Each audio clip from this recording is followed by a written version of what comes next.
We are here today to talk about WSPR and FT8. And that basically, they're in general called weak signal mode, and what that is, we'll talk about in a few minutes. Before we get started, today's agenda, we will go over the basics of WSPR and FT8. Just in case it's not clear, the basics really mean the basics. There is a lot more that I could talk about, but as we heard, the video runs out after 4 hours, so I have to cut it that short today. But there is a lot of information around. Everything is documented. It's just a matter of finding. And the internet and Google is your friend. There is also, and they have not set up correctly yet. On my cross. There's also a book that the RARA has published, Get on the Air with HF Digital, which is pretty good. This is something that I got for free for renewing late. And if you wait long enough, they give you a free book. It may not necessarily be what you want, but maybe one of your friends needs something that they give you for free, so it is always a good way to get something.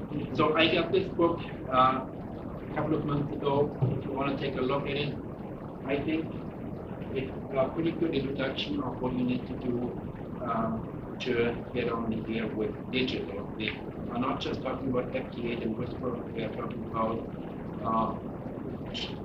digital in general, starting with really WSJT-65, FT8, PSA, and so on. The setup is always the same, and then the details are in which software you get to that in a little bit. So again, we only talk about the basics. So weak signal, what does that mean? Usually when we listen to something, weak signal means it's something that we can barely hear, something that's hard to copy, CW that is just at the noise level, or a faint voice somewhere out there that's really hard to make out.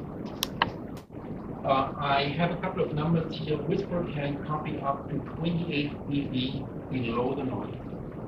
FT8 can copy to about 20. Sometimes you see 21, 24 on the display. That's usually a case of something's lying. The limit is usually about 20. And these numbers are called signal to noise ratio. And they are usually expressed as negative numbers, so minus 10 dB means minus 10 dB below the noise.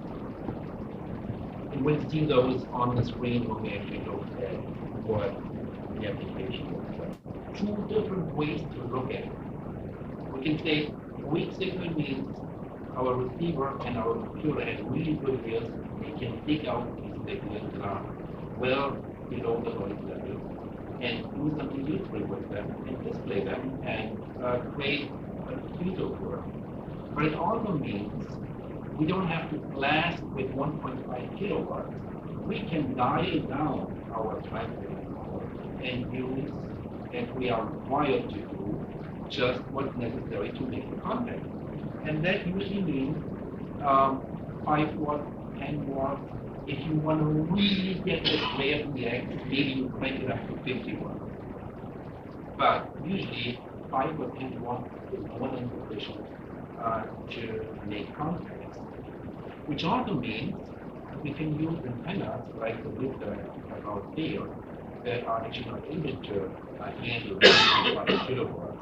Or we can use an antenna right next to our head without driving our brain.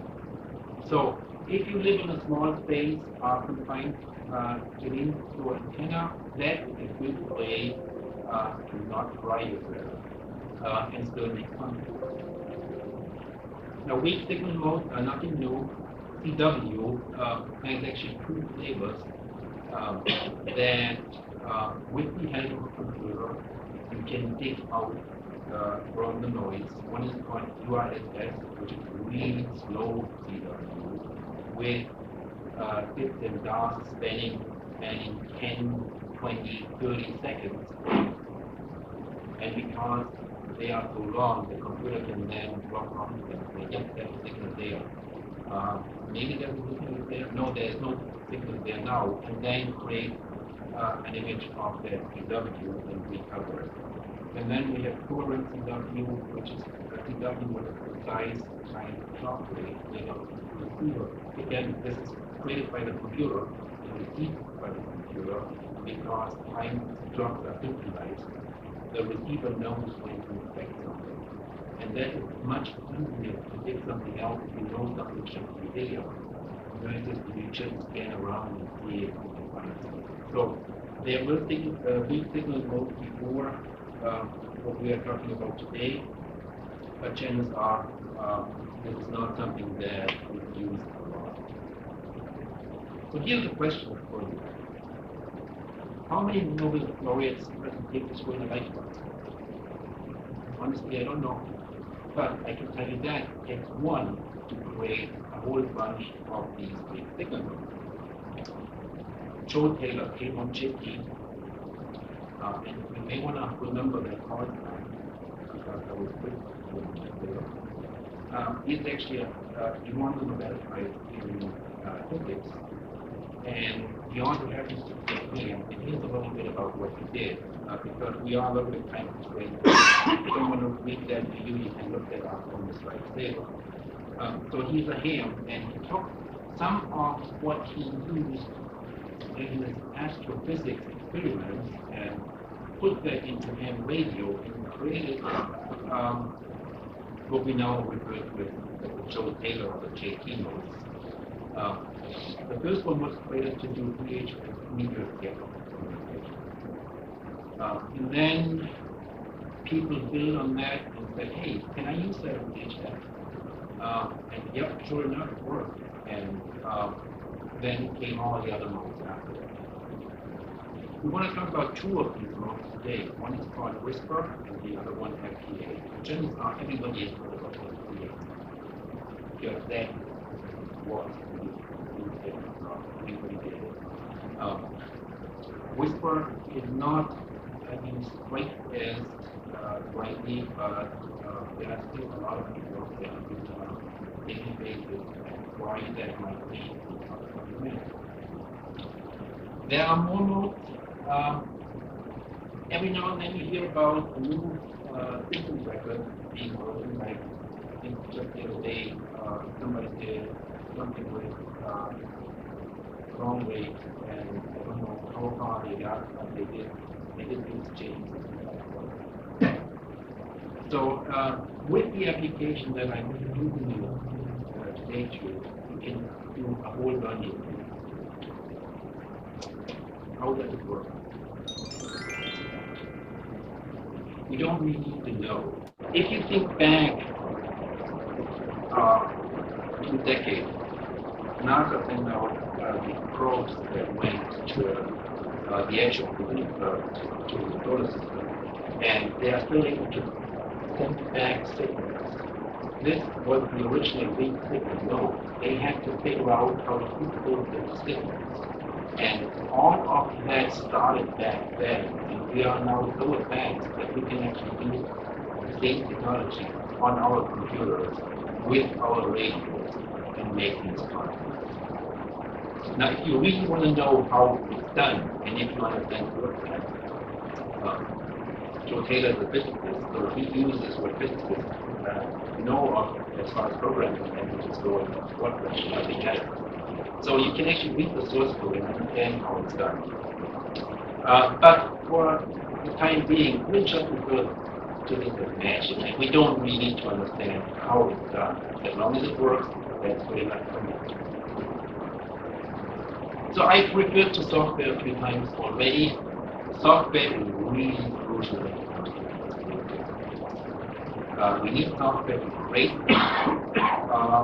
the signals, and we need software to decode. So there's always a computer or something that can do some additional components. It may not actually be a computer with a display and a keyboard, but There is some processor involved with that behavior. What I'm going to tell you about the setup of your hardware is equally valid for all digital nodes. It doesn't matter whether we're talking about this one, FT8, PSK, or WR ready, or any of the other nodes. The setup is all the same. Hey, in the software, we use a different key for the software to do one thing with another thing. So what do we need? First, we need a radio. Shouldn't be too old, but we can really use pretty much anything that you have. As long as it does make a beat, we can use it. Too old could potentially be a problem. If you have a really old radio, chances are you need to preheat it for a while so that the oscillator stabilizes. Because what digital nodes don't like drift. If your signal drifts all over the band, chances are the receiver has a problem with the oscillator. So the more stable the oscillator is, the more stable the signal is, the easier it is for the receiver. Then we need an audio interface that allows us to capture audio from the radio and also send audio signals to the radio. We need an interface to control the radio, and we need a way to control it. And then software to cover it. The radio, as I said, in theory we can use any radio that we have, but we want something that doesn't hurt too much. What is too much? The software will actually tell us. So when we look at what gets recorded, we can actually see what our signal is recorded. Cat control is convenient, but you don't necessarily need it. You can use a less sophisticated way of controlling PDT, and the most straightforward one would be with your hand. You just switch from transmission to PDT when the software tells you.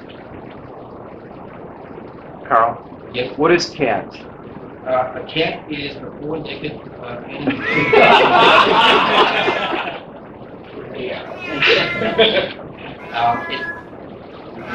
Computer-aided. Computer-aided transmitter. So it's a way to control the radio from the. If you have one of those newfangled ICOM 7300s, then it's all built into the radio. It has a USB port, you just hook up the USB port to the USB port on your computer. You run the right software on the computer and you can remote control. You can see what the radio does. You turn the dial on the radio, the computer knows what the new frequency is, and vice versa. You change the frequency on the computer, and the radio knows what you dial into. Again, it's convenient to have that, but not necessarily. Not absolutely necessary. I did my first 1000 FT8 contacts with a radio that was 25 years old, and I used a very simple serial port interface, a USB serial port only. It was one of the tools for controlling signals to trigger the PTO PDT on the radio. Required some soldering, some figuring out how to do things, some troubleshooting because the first flight information didn't work right. But you can make it work with a pretty basic setup. And as I said, a modern radio may already have all those ingredients built in, so you may not have to do anything special with your radio. But even if you have a 25-year-old radio, it will very likely work. For Tim's FT101 that he bought at the auction for a steal, chances are you can make that work with these digital modes. Second thing we need is the audio interface. Some of the stuff that we are discussing today can be done with just holding up your microphone to the radio speaker, to the computer speaker, and then have a microphone connected to your computer that will hold up the radio speaker.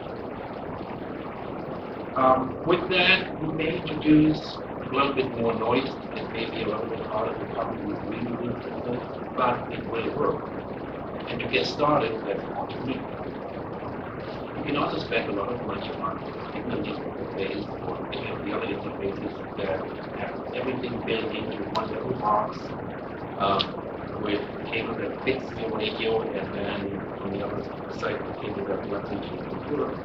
But you can also take your eBay and for $3 buy a USB module interface and then break the wiring yourself. And when we're done here, you can walk around here and look at my nice shop with a lot of black tape and different types of cables. I did that myself, and it works.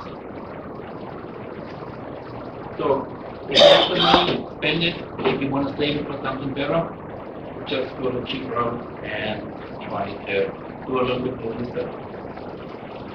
You will need a cable that fits your radio. Modern radios usually have a way to 6, 8, 10-pin cable to get access to the audio in and out from control functions of PPT. Older radios, you may have to use the microphone input, you may have to use the output to get to these signals. It's all possible, and with a little bit of research online, with your friend, you will find what you need, and then you'll be able to apply it to work. Now, plugging your radio into the computer, capturing the audio that the computer produces and transmitting that, seems easy, but as usually several things. And one thing that will go wrong if you are not careful is that you will overdrive the voltage. Now, usually when we talk into our microphone, we want a little bit of overdrive because that just makes our signal reach a bit longer and makes us easier to copy. So we use audio processors and stuff like that to make our voice signal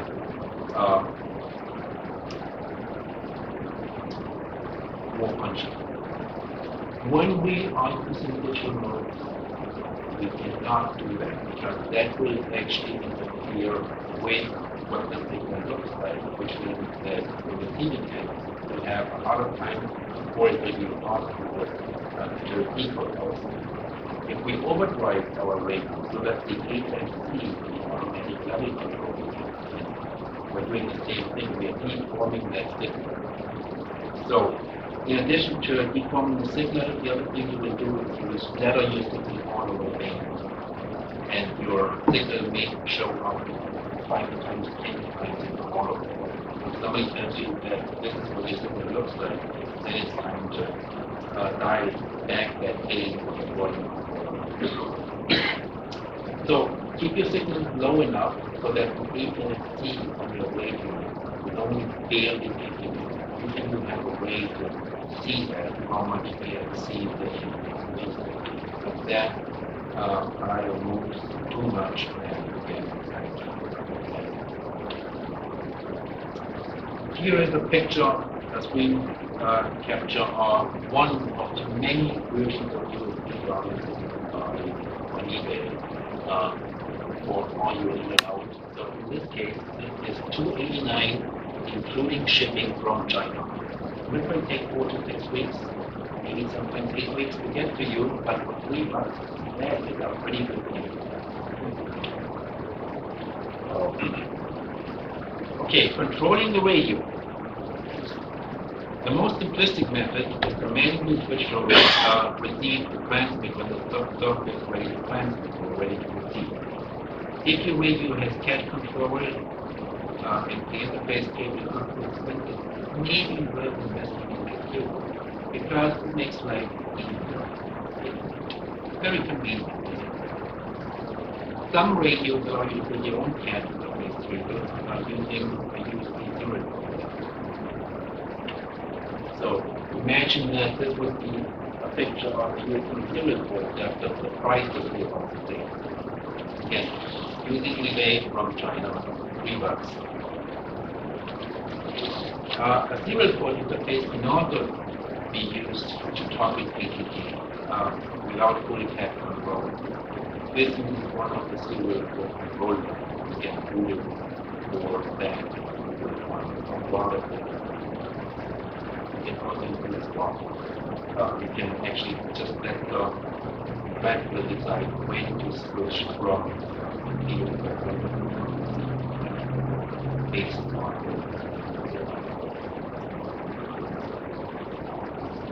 and the last piece that we got for WSPR FT8, we do something that's called WSJT-X. So weak signal show Taylor and X means it's an old version. Because we have an old version where you have to use different programs, and every program is doing one thing. Now we call it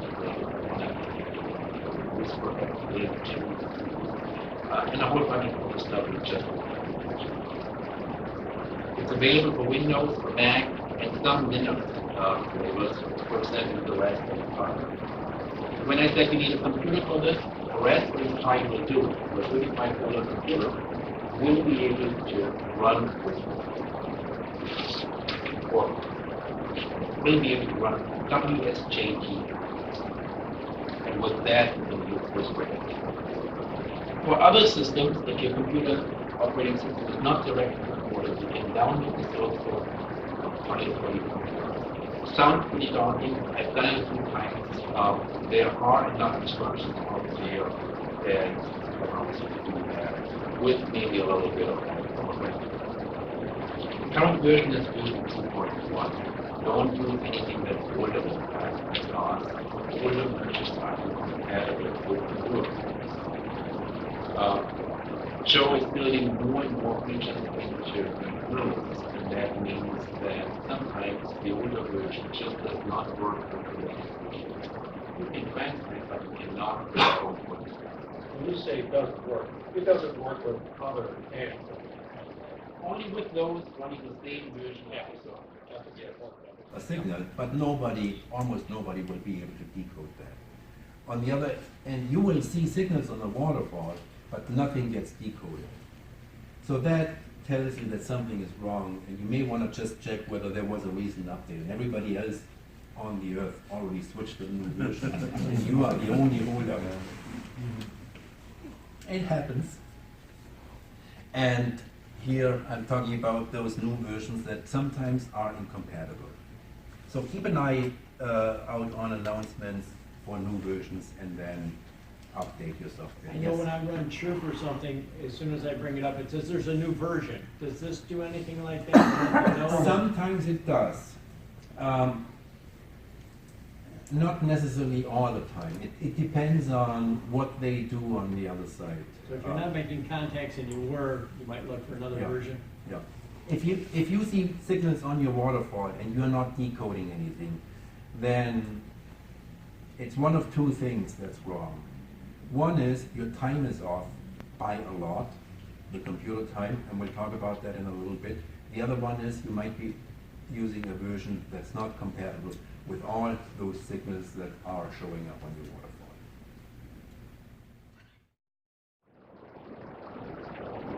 So, that's all I wanted to say about setting up. Every setup is different because it depends on what radio you have, what computer you have, what operating system you are running, how much money you're willing to invest into the interface between radio and computer. So every setup is a little bit different, and that's why we cannot go into much more detail here.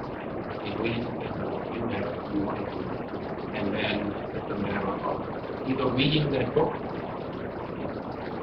taking what they tell you and implement that, or just going out Googling and finding out what other people in the same situation with the same thing are doing. Chances are, if you have a problem, there's at least one person out there who ran into the same problem, and either made a video about it, put it on YouTube, or wrote a blog post about it and documented it. Information about it, we just need to know. Any questions about the setup? Can they call you? The first bite, and then Actually, if you have problems like that, we have an Elmer session before every RARA meeting typically, so bring your questions there and we'll figure out the answer. and sometimes it might be necessary to actually see the hardware, have my hands on the hardware to see what's going on. If you describe something to me, I may have a completely different understanding of what's going on than what is actually going on with your hardware. So seeing it, probing what's going on, putting some commands in the computer, plugging headphones into the audio output to see whether you actually have audio, or talking into a microphone to see if you see something on the computer screen, maybe necessary to figure out what's not working. So, yes. You went all through the cat and push and talk and all that, and the very last thing was you may also use Vox. Yes. Are you not fond of using that? Your 1,000 contacts, my 1,000 contacts are all used on Vox. Okay. It depends on how good the box on your radio is. The software supported. It will actually, when you configure it, it will ask you how do you want to control FT8 and what. I went into some problems, and the serial port was just becoming more reliable. But I've used it, and it does work most of the time. So, yeah, use whatever your setup allows you to use. And if Vox is an option, and it works for you, use it. It's just nowadays, if you buy one of those new manual radios, all you need is a PK. And it does everything. No, as you can see, my radio actually can't see my radio, but it doesn't have a USB. So I have to do it a little bit different. Okay, let's talk about WSPR. WSPR stands for Weak Signal Propagation Recorder.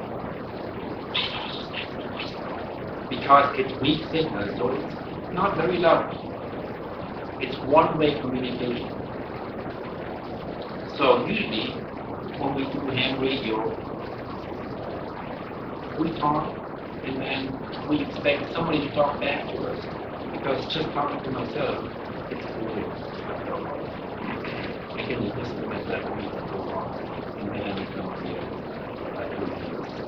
In this case, we are actually doing a one-way communication. We are sitting here and just, hello, anybody out there? Nobody talks back to me. So I don't know whether anybody is actually hearing me.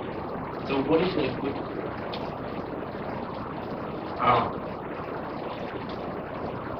We are actually getting feedback, or we can get feedback, but it's not coming from the same medium. It's not using the radio to send feedback to me and say, hey, I heard you. We're using the signal. The recipient of the signal will upload a report to a site called WSPR map. By the way, the slides will be up on the RARA website. When I get around to converting that to PDF, emailing it to Scott getting around to actually upload it. So it may take tomorrow. If I actually send you the file. So you don't have to write this down. You can all just click on that in the PDF file. So with that different way of reporting back that somebody will keep my signal, we are actually avoiding the problem that I may not be able to hear that other station. We're using the internet, which is oftentimes a lot more reliable, even though the site is a bit aging. And every now and then they have outages where you cannot get to them. People are complaining online about it, and some people are talking about maybe creating an alternative safety net that when this goes down, we have another one.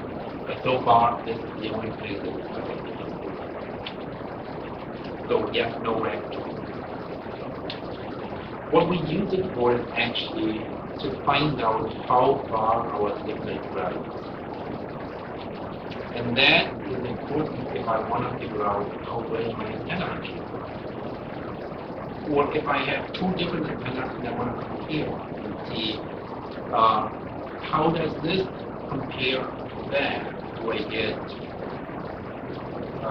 different distances, different angles that I can cover?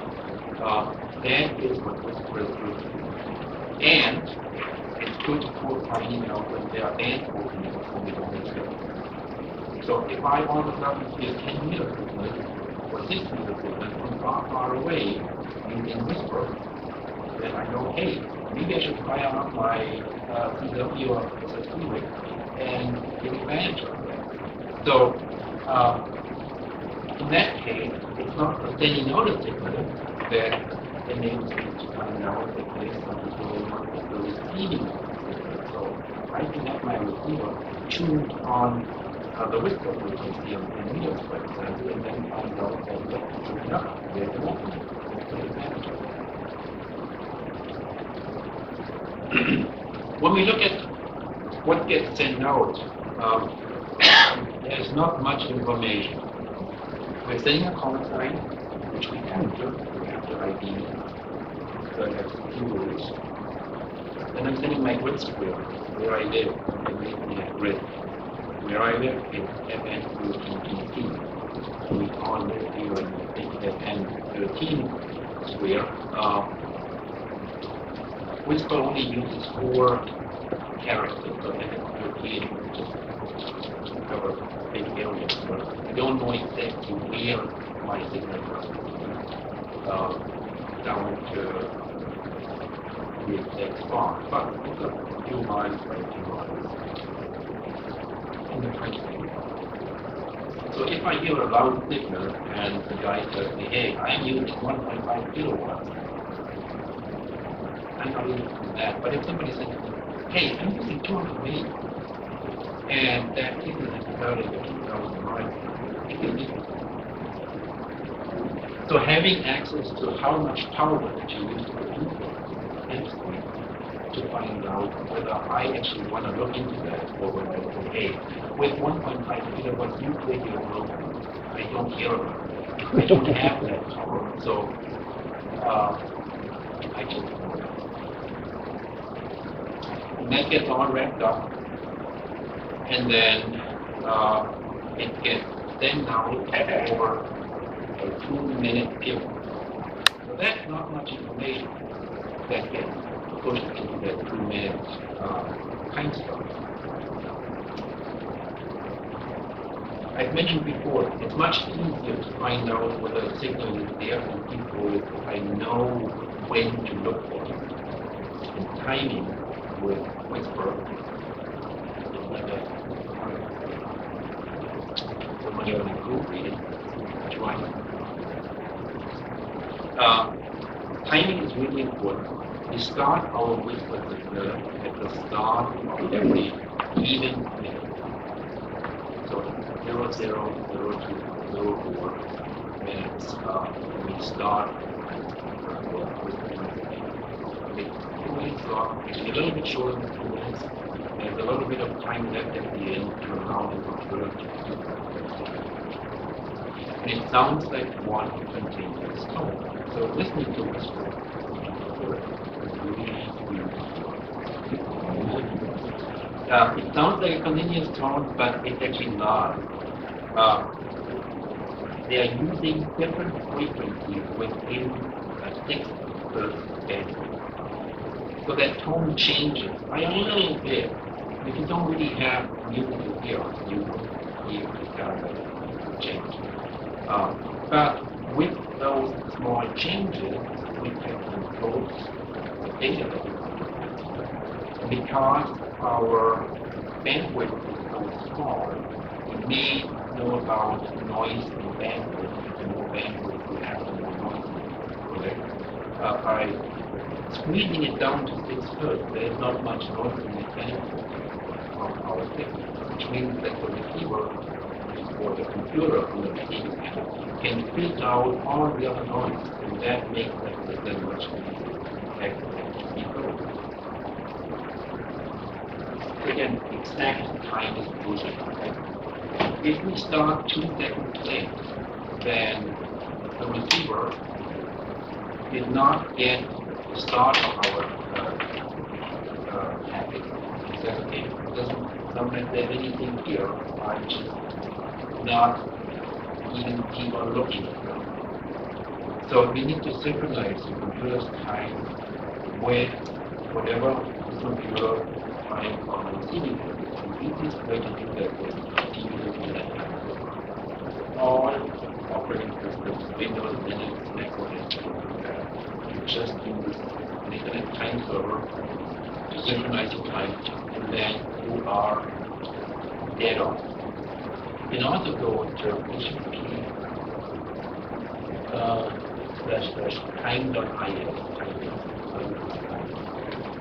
and that will then report back, yep, the time is that. The time is 0.2 seconds long. The time is 2 minutes and 15 seconds. This all is done in the browser before you software to install. You just click on that link and it will give you that information. It looks like this. I did this yesterday. Yep. And my clock was 0.2 seconds ahead, which is fine. Whispering FT8 with 0.2 seconds will not have a problem. If that approaches 1 second, you may run into a problem because even though they allow 2 seconds difference, if my time is my clock is 1 second ahead and the receiving time is 1 second behind, we have those 2 seconds, which means the receiver can no longer decode 1 second. So make sure that your clock is that. Even though you may be using a time server, that does not necessarily synchronize your clock continuously.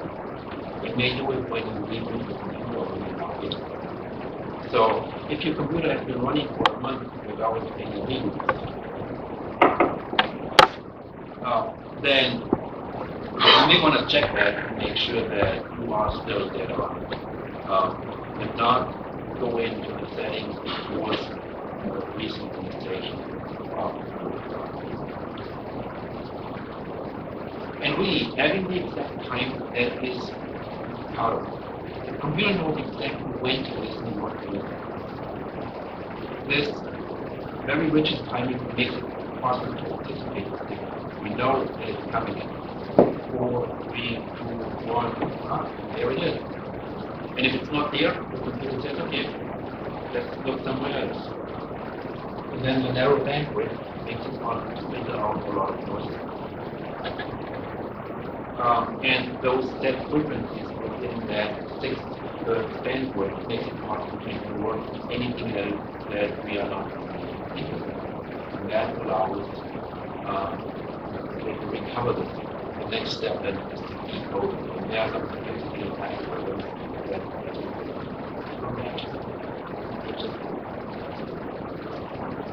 So, I wanted to show you what it looks like to set up the software.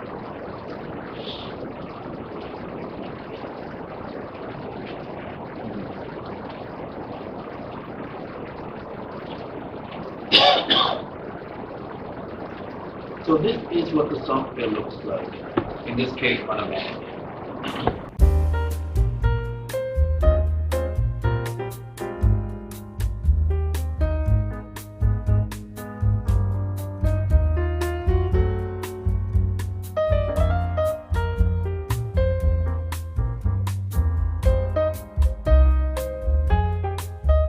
So I'm not going into any of the most the first thing you do is you browser and gateway to then there are some options here which you can use, may not use. These are the details we go over today. Radio. You select which radio you have, how you want to control it. And there are a number of options here that talk about how the computer communicates with the reviewer. Then over here we have the PTP that we selected, API, RPS, are the control like the review or the reviews I use with test control. And before you're done, you click on the test again if you want to get button, which then turns green if everything works. If it doesn't turn green, you know that one of those settings may not be correct. The keying may not be updated correctly.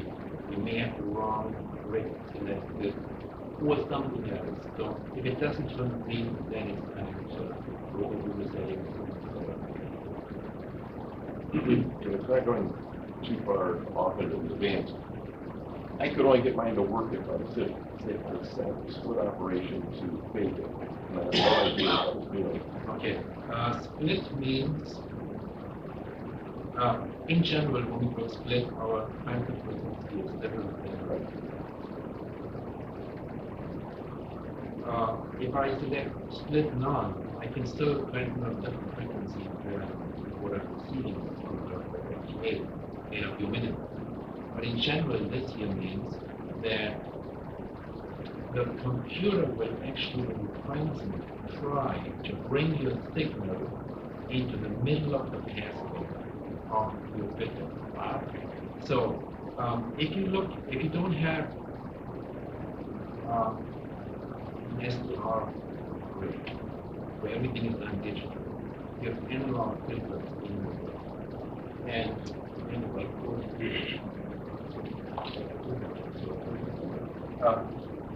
your passband is not, there is nothing here, then it goes up to volt and then over and down again. You have a slope.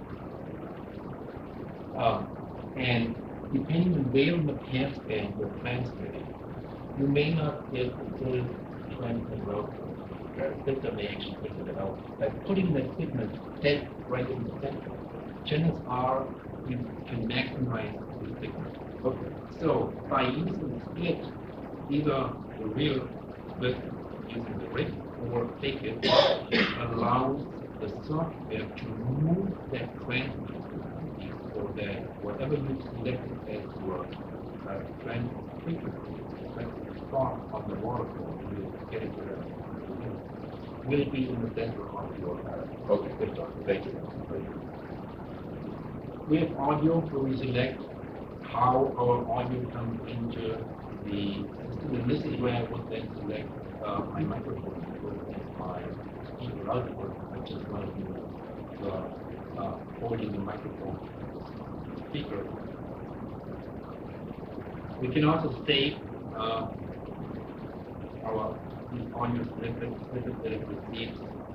Nothing really important here besides how the signal is getting it out of the computer. EX macros I don't even use. Recording, this is what we get into.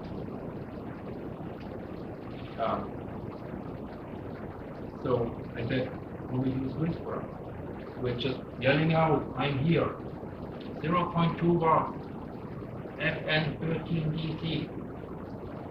And then I have to wait for someone to receive that and send it back to me via the internet. Down here, enable PSK recorder's body allows us to, when we are in the receiving mode and we see a signal, decode the signal, it will automatically record that up to PSK recorder so that whoever is looking for reception input can download that. There's a little bit more here about logging. Again, don't want to go into any details. The only interesting thing here is operator call. You can actually have different station call versus operator call. So if we have a truck station running and then we are using different operators, the operator can put into the on-site signature this way here and code on signal on here, so that if I want to upload this to my own not the world, I can be ready for that contact and know what's done.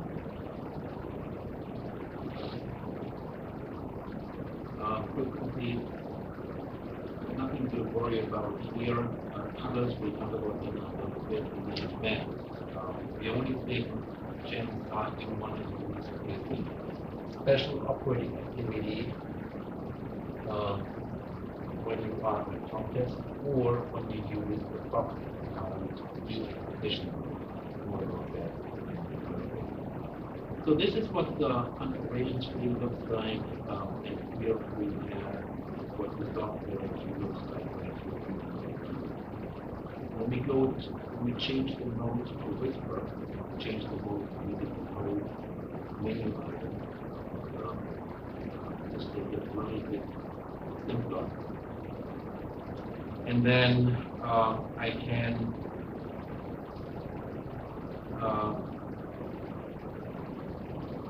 target whether I'm monitoring yes or no. And you may see here that this is blinking red, blinking blue. This is actually the volume of the audio volume, and I'm overdriving the sound card. So I have to actually dial back the audio a little bit to keep that in the region.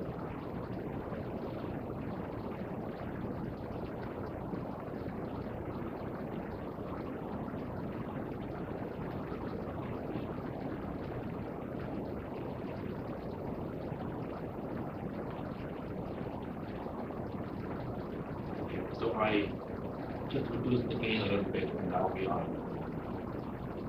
When it goes into the red, it means it's clipping, and then we are losing information. Here is another option to upload whisper file. Now, if you are familiar with the loop, they have a very narrow bandwidth, and I set this up for the FT8. Which means that we are very likely not receiving any whisper. And it's definitely not bad.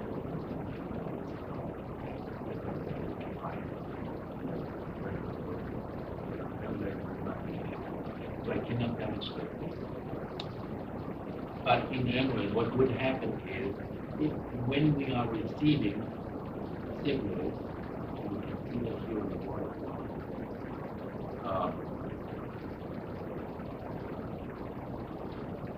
there's some stuff there. So what we are looking for here is, down here, this is FT8 before I switch.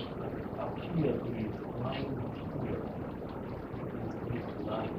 They are very likely whisper signals.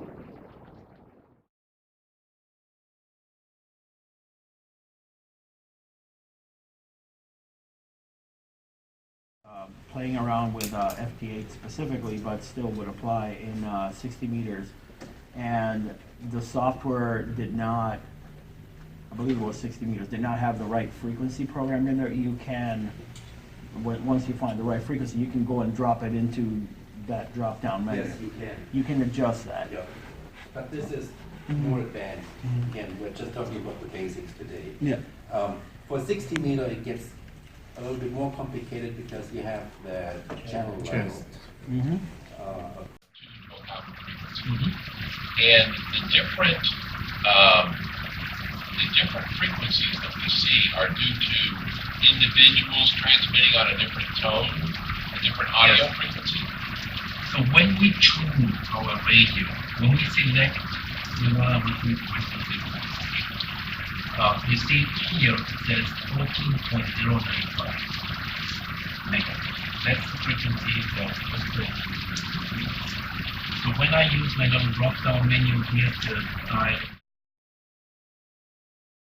14.095, and when you have cat control, that's what your radio can do. If you don't have cat control, you spin that dial, in that upper side. What just happened?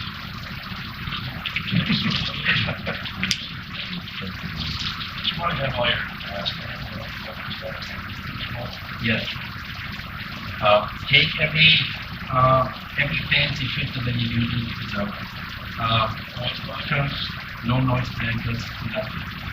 Because everything that you filter out will potentially filter out something that the software needs. And even though it may sound really noisy to you, the software is able to tune out the software once it's off. Yeah, bring it back to this one. So let me go back to this one here. So I said, we dial in this frequency. Whenever we look at the waterfall, 14.095 is right here at the zero line. Right here. And then from there on up, we see those different. So this is USB upper sensing. And as we know, when we do SSB, our receiver usually receives about 3 kilohertz. A little bit more and a little bit less. So the first 500 that you have on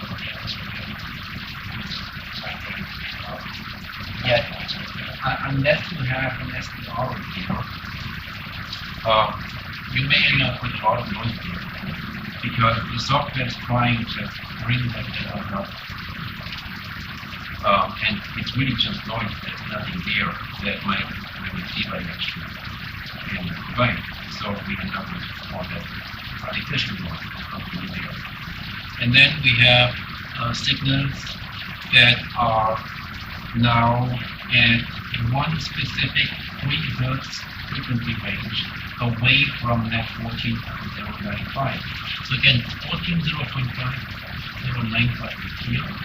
When we are transmitting at 1000 Hz, that means we take our dial-in frequency and just add 1 kHz. So in that case, that signal would be at 14.096.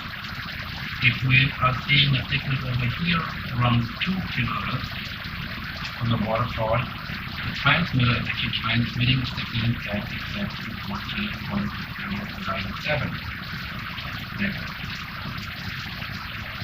Even though our transmitter is tuned into just one frequency, by putting our whisper signal, our FT8 signal, somewhere on that waterfall, we are specifying our exact transmit frequency using the base frequency from down here that radio is tuned to, plus that offset. And I can actually change that. So whisper signals with that are 6 Hz wide. And we have for whisper about a 200 Hz bandwidth. And all the whisper signals need to fit into that 200 Hz window. I am not specifying where exactly I want to transmit my software. It's randomly selecting a frequency somewhere in the 200 range. And then for the next 2 minutes, that's my plus minus 3 Hz. All the modes are running in that same window. No. FT8 is a different base. Oh, okay. It worked great. If you change the mode in software about it. Yes. Yep. So, you see, now it's coming back up with FT8 and we have 14.074. I changed to whisper and that frequency changed. So, 0.95. I changed it to JT65. 14.76. So every mode has its own starting point. Yes. And then from there, it's about 2 kHz.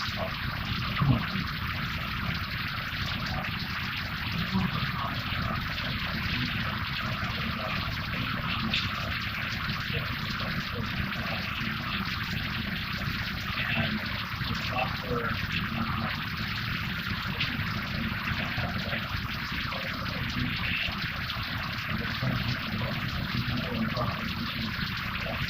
yes, you can. Yeah. But this is more advanced. Again, we're just talking about basic. For 60 meter, it gets a little bit more complicated since we have the channel right approach. So, yeah, that's the waterfall. And from Whisper, the only thing you get out of it is you can visually see when there's a signal there. We don't really mess around with picking your frequency. So when we come to FT8, we are actually picking our 50 Hz wide frequency range on the wall. Okay, let me go back to my presentation.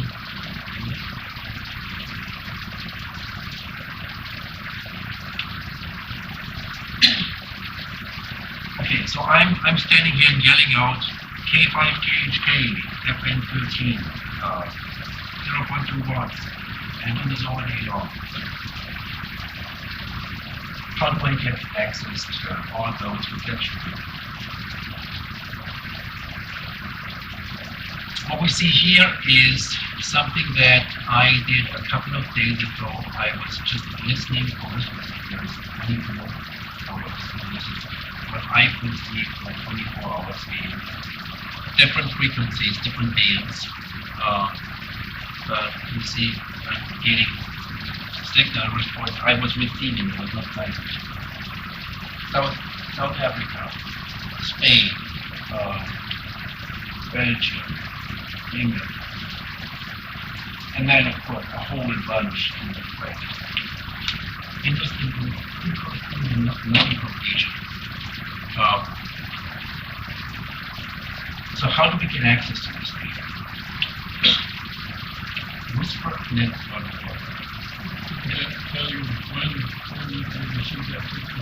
Yes, actually, when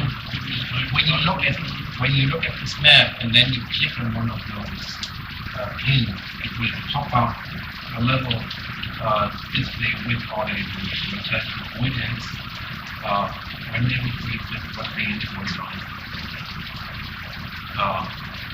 potentially what type of antenna they have.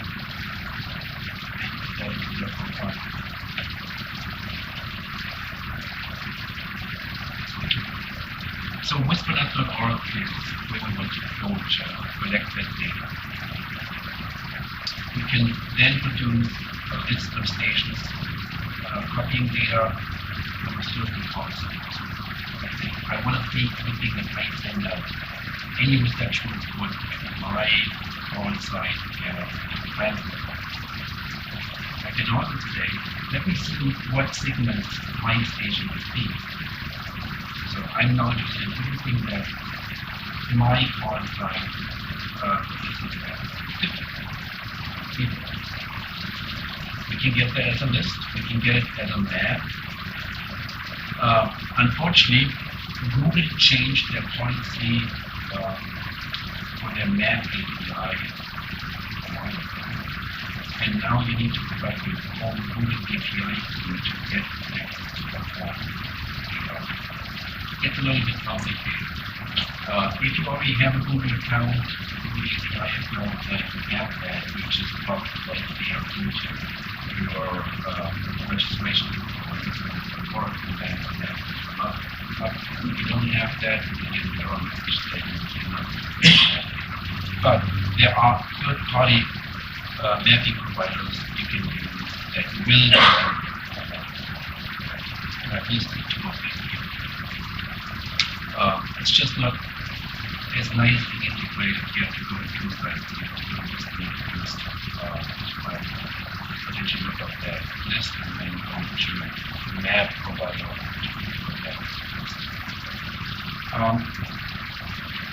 At least doing home map requires you to copy and paste that data from one to the other.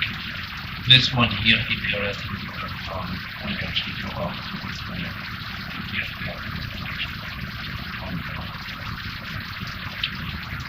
so what gets reported?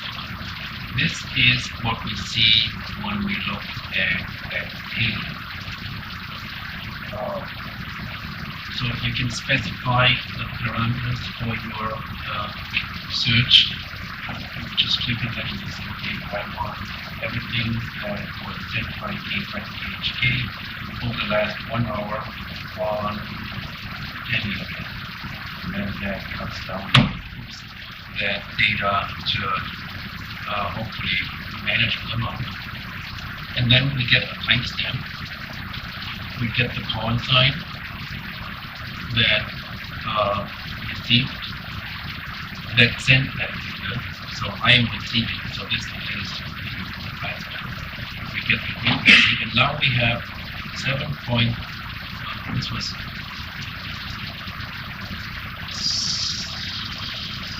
40 and 30 meters.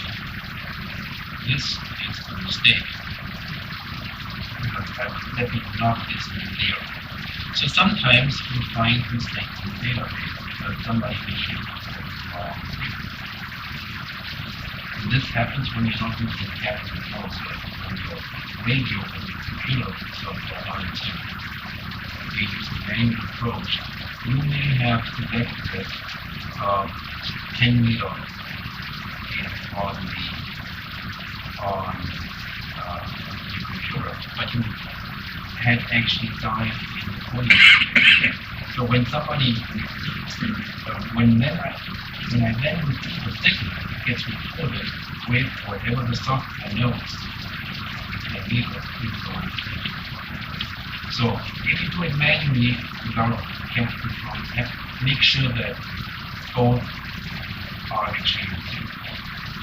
So this guy definitely did not have. It's also a custom software recorder. Okay. Yeah, it's needed.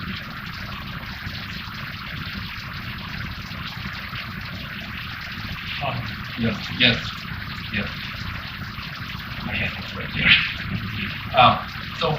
So we get the call of the station, the frequency, the signal to noise ratio that was computed at the receiving side. So in this case, my signal to that, okay, we are minus 11 dB or minus 2 dB response. Correct.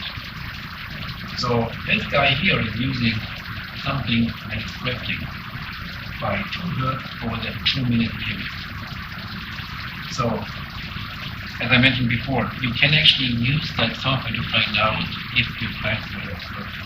So you just send out your signal, and then you look at the frequency here, and if they all say, yeah, you're all over the place, then it's time to do something about that. The recording station, can you become a recorder? Yes. You just run this software hooked up to your receiver and just keep it on for 24 hours. And if you have that check mark that says upload reports, check everything that you receive that you can decode is uploaded to the server.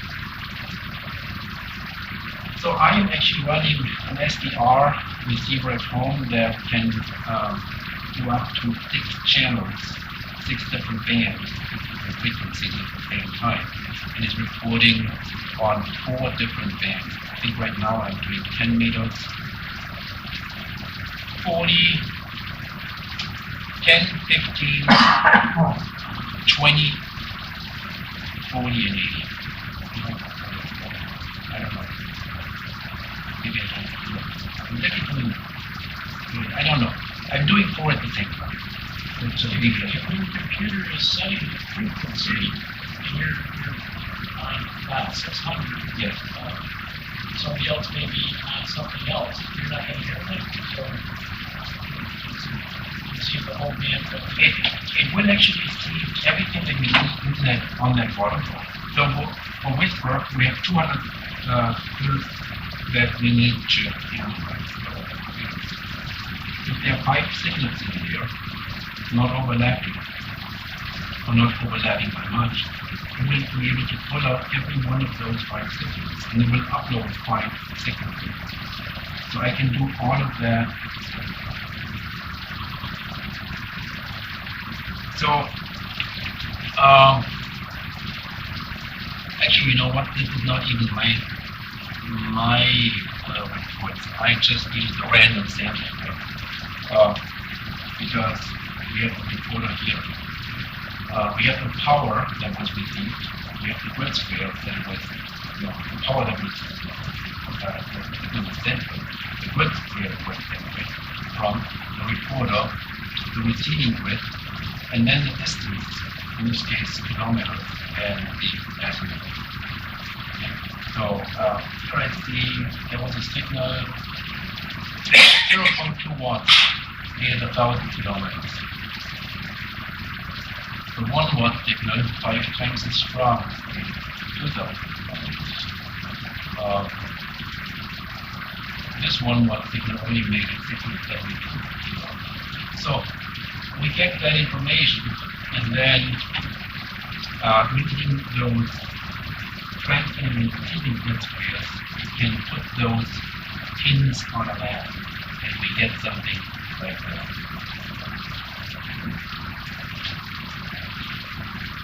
The distance and the azimuth, those are just calculations of the great circle Based between the two grid squares. That's all of them. So if I take my grid scale, Yeah. which could just be because I mistyped it. I am not a perfect typer. If I don't proofread that that piece of 4 or 6 characters 27 times, chances are I get it wrong. So I may just get that wrong. And that errant frequency, except for the one, those frequencies look very, very close. Yes. So it could be an error in the CAT transmission that came from the receiver. Maybe there was a digit missing. I'm guessing. No, there is actually 127 same that we have here. If you want to really, really long frequency, you can send that here.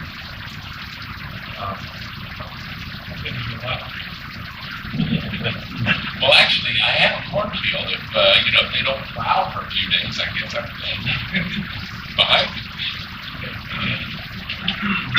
The trip does that fly on the radio? Now it relies on just what the actually gets it done. So it's the drift of the transmitter and also the receiver. Because the software doesn't know that. It just sees that signal is going. That seems like less hertz. Yes.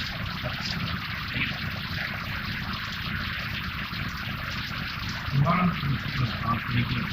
And if your radio has been running for more than half an hour, chances are it doesn't go that much. I think you mentioned the measurement of the equivalence of the envelope. No, I'm just trying to understand is, if it's at 14 dot whatever plus the channel, if it's measuring that actual frequency based on hertz, I can For that many radios, Okay. when it's off by minus 2. It doesn't know whether your signal was actually sent exactly at 7.04776077. This is just what the receiving station measured. Said, okay, this is no absolute. what it That looks was like when it was on a my water. drift during that transmission. Yeah. Okay, That's- that works then, okay, Yes. that's fine. So this could be off by 50 hertz. Yeah, that's, yeah, okay. Yeah. So we're talking, that number there is just for the session, that one Right. transmission break. That's what the receiver assumed that the middle That makes a that lot the more sense. frequency is. This is what the important thing is. Yeah. Somehow this signal changed. And we don't know whether it was the receiver or the transmitter. Now, if you send out a signal and one of them comes back and says, hey, you drifted by 10 hertz, and all the others said, no, 0, 0, 0, 0, you know, okay, So 0, if a 0, lot of 0. people are saying it, then you may have a problem. Yeah. If every single one of them tells you you are drifting, chances are it's not on their radios.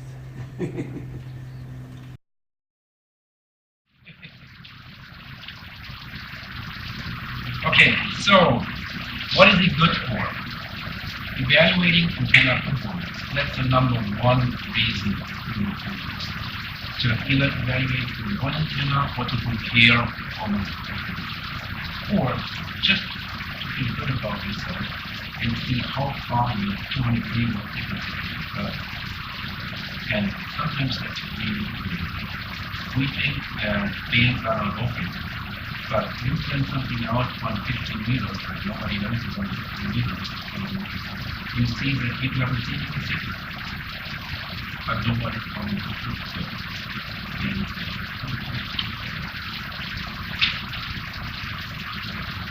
Okay, so with that, our signal is 6 hertz wide, and Whisper uses a 200 hertz range on each radio. If you have a lot of these stations out there, that 200 hertz can fill up pretty quickly. Because that's it's not going to pick a random spot on the waterfall. Chances are, if there are other stations out there all wanting to transmit 40 meters at the time, then that's a problem. To prevent excessive use, the Whisper application of WSJT allows you to stand the transmit information, which we want to do. That's the things. If you look at 5 kind of blocks, human transmit is one of the over 40 times and report will be here. Because this only works if there are stations out there which are listening to us. If everybody just plans it, then we don't get any reports, and then the whole system is useless. So by listening more than you transmit, you are making sure that that is the proper number to receive an information system. Yes, we can change that. You can bump it up to 100%, but and if you do this just because you want to test the antenna for the next 10 minutes, and you don't want to wait 10 minutes for the next time slot, then that's okay. But if you run this 24/7, then it's really not a good idea. So file that down or leave it at 10 minutes or 20 minutes. Now, with that, we need a computer and we need a radio. There are actually other ways to generate Whisper signals. And if I would have had more time to set up, I would have put my props out.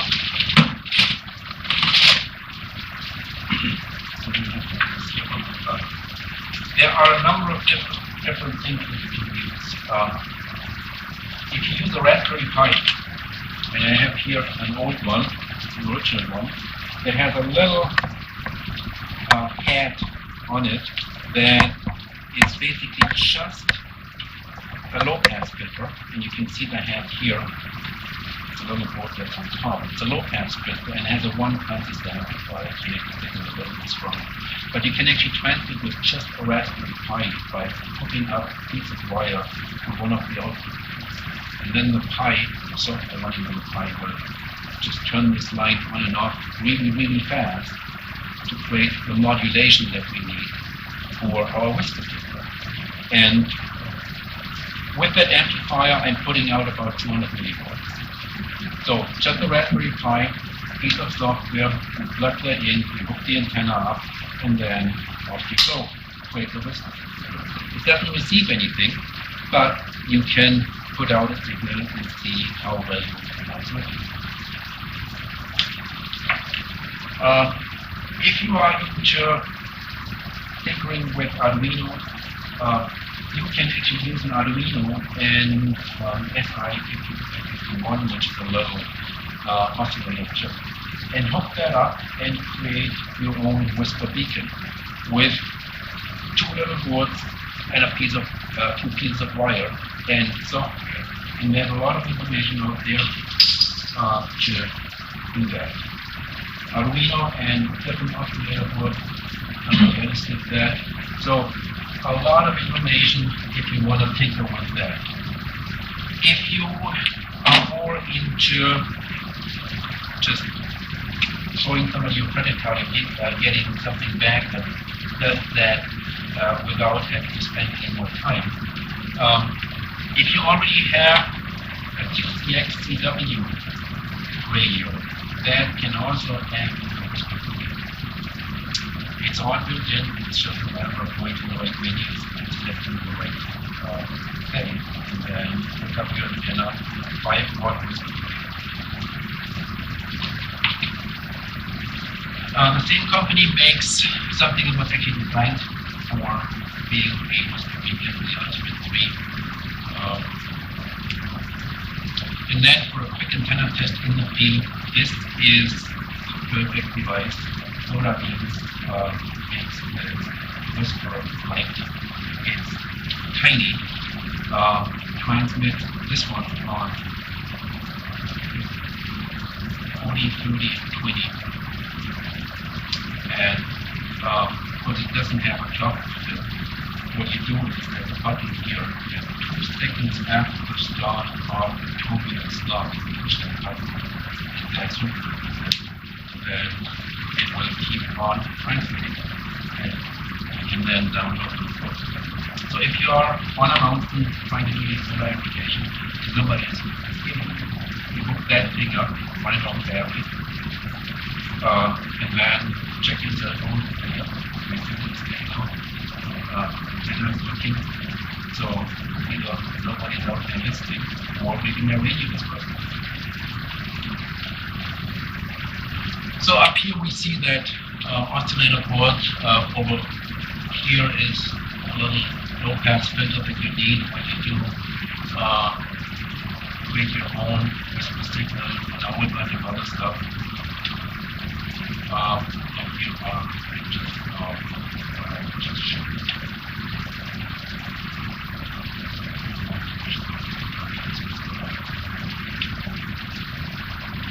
So this was all that I had so far.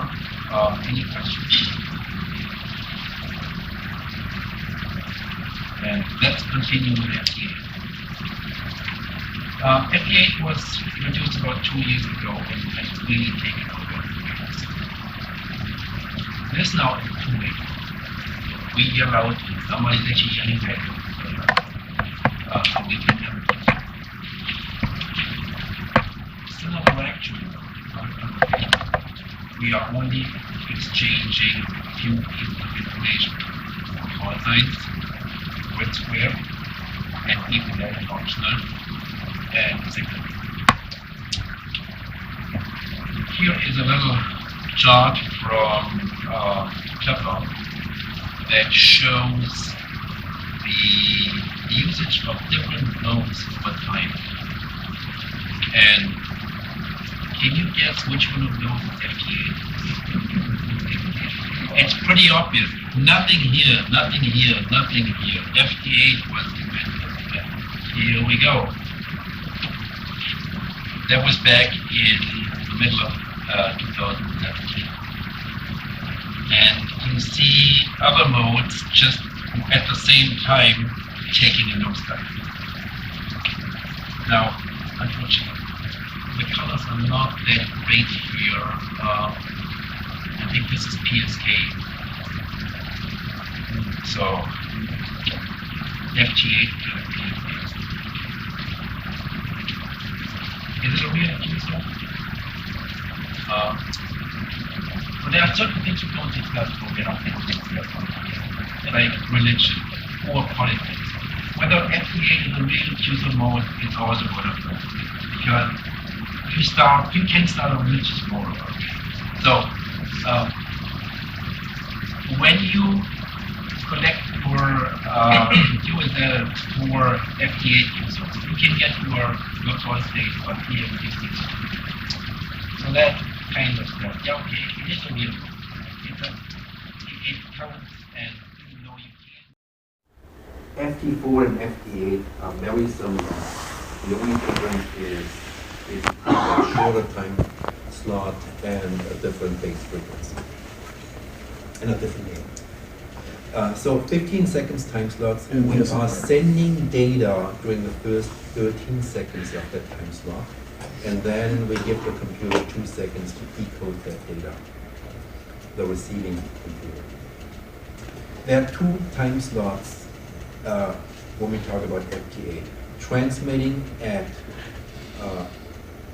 0 seconds after the start of a minute and 30 seconds after the start of a minute, and then transmitting at 15 and 45 seconds after the start of the minute. And we call them even and odd. And we share those. Actually, we switch back and forth between them. The 2 QSO participants transmit in different time slots. I transmit first, then I listen. I transmit, I listen. I transmit, I listen. And the reverse is happening on the other side.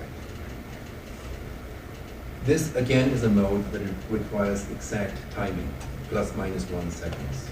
So use time.is to make sure that your computer clock is running correctly. Whisper didn't like drift. FT8 doesn't like drift either, but on FT8 we're not displaying the drift on the computer screen. What we're displaying here is a time difference. So we have a DT, a difference in time.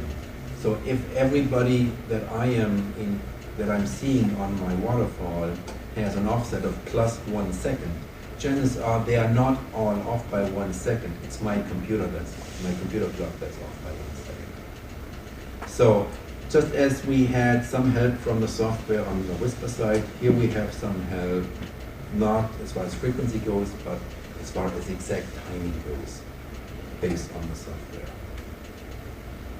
And here is a sample QSO. So I am firing off my software and then I'm calling CQ and nobody's answering. As I said, we are using different time slots, so I'm using the even here. So I'm transmitting on 00, 0 and 30.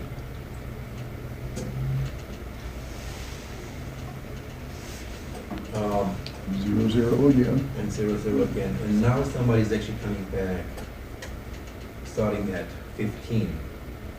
So I'm sending out CQ, my call sign, and my grid square. Then this person is coming back and saying, okay, your call sign, my call sign, and my grid square. And then I'm taking over again and saying, hey, your call sign, my call sign, and this is my signal report, minus 12 dB. And I don't have to measure that. The software does that for me. The other one is coming back saying, your call sign, my call sign, received minus 9 dB. And then I'm saying, okay, you called my call 73. And the same here. You called my call 73. And we're done. So from the time it actually gets started, 200, we are done transmitting here at 3:30. That's 90 seconds.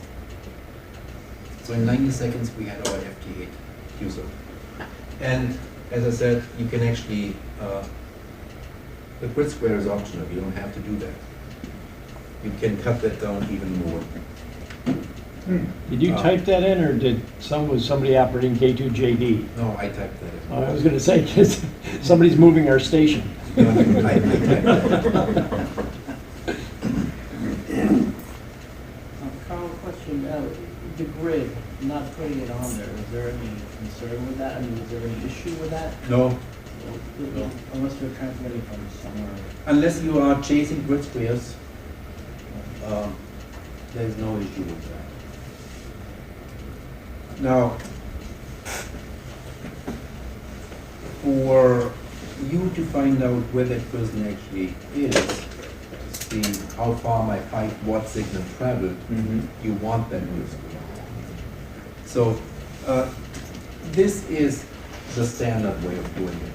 And 95% of all QSOs, when you look at your waterfall, actually look like that. Every now and then you get one that does not do the grid square. Yeah, I saw that man doing it, and it was like, oh no, where are they? You know, just curiosity. I wanted to know more where they were transmitting, if they were maritime. Yep. And I didn't have no idea like where they were. You know, Maybe they didn't know either. Top secret. Yes. Does this have an interface to the logbook of the world? I mean, will it? We'll talk about logging in a Oh, second. okay, Wait till you- okay.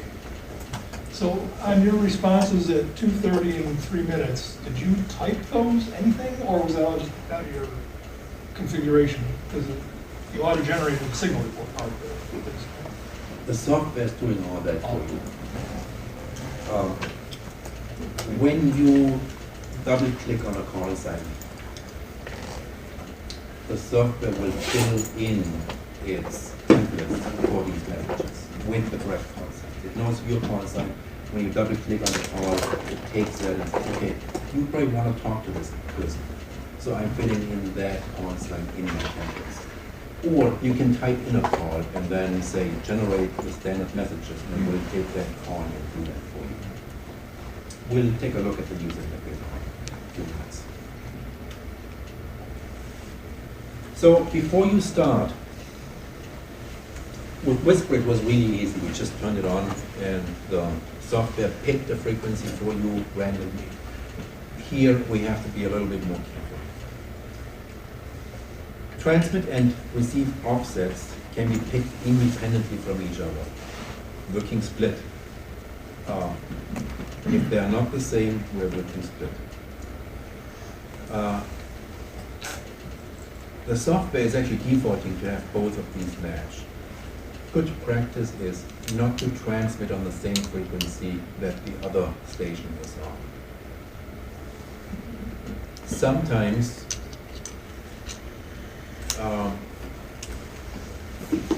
if somebody sends CQ and 10 people come back to that CQ call and they all transmit on the same frequency that the CQ was sent out on, you end up with 10 stations on top of each other, and then the software cannot do anything.